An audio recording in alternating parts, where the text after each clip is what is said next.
बिदनानी साहब, ये लड़की इस घर में नौकरानी नहीं है, ये इन बच्चों की माँ है। दिलों से जुड़े रिश्तों का असली गहना है भरोसा। हमें इस बेड की कोई जरूरत नहीं है। अरे ये तेरे सोने के लिए नहीं है रे मामू।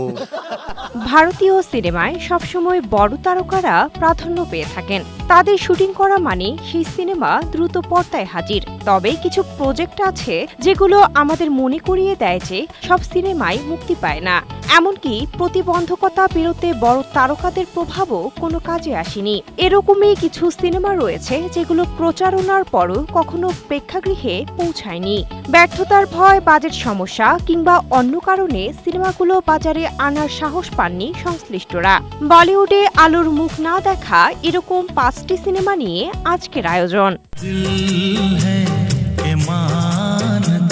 আমির খান অভিনীত টাইম মেশিন ছিল বলিউডের প্রথম দিকের একটি বিজ্ঞান কল্পকাহিনীমূলক সিনেমা।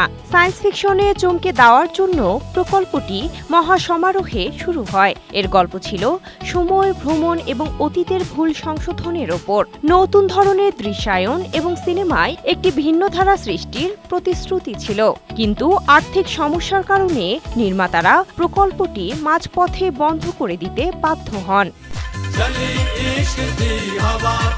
সিনেপর্দার দাপুটে অভিনেতা অমিতাভ বচ্চনের সিনেমা মানেই হিট, কিন্তু বিগ বি অভিনীত সুবাইট পুরোটা শেষ করার পরও দেখেনি আলোর মুখ। সিনেমাটি নির্মিত হয়েছিল একজন বৃদ্ধকে নিয়ে, যিনি তার সাধারণ জীবন ছেড়ে নিজেকে খুঁজে বের করার জন্য একটি যাত্রায় বেরিয়ে পড়েন। চলচ্চিত্রটি ছিল আবেগঘন এবং অভিনয় নির্ভর, তবে প্রযোজকদের মধ্যে একটি আইনি লড়াইয়ে এটি আটকে যায় এবং কখনো মুক্তি পায়নি।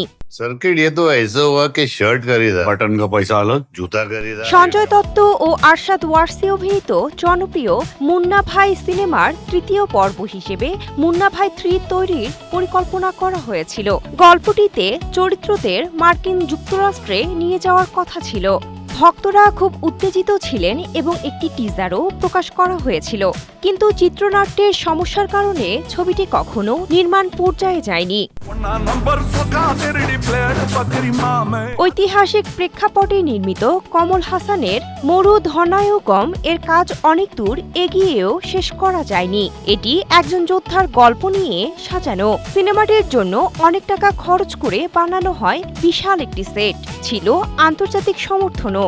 এমনকি রানী দ্বিতীয় এলিজাবেথ এটি উদ্বোধন করেছিলেন, কিন্তু উচ্চ বাজেটের সমস্যার কারণে চলচ্চিত্রটির কাজ মাঝপথে বন্ধ হয়ে যায় এবং এটি অসমাপ্তই থেকে যায়। ভবিষ্যতের পৃথিবীতে প্রাণীজগতের বেঁচে থাকার সবচেয়ে বড় সম্পদ পানি। এটি বেঁচে থাকার অবলম্বন নিয়ে ভবিষ্যৎ কেন্দ্রিক সিনেমা পানির কাজ এগিয়ে গিয়েছিল বেশ খানিকটা। সুশান্ত সিং রাজপুত এই প্রকল্পের অংশ ছিলেন, যা এর আলোচনা আরও বাড়িয়ে দিয়েছিল।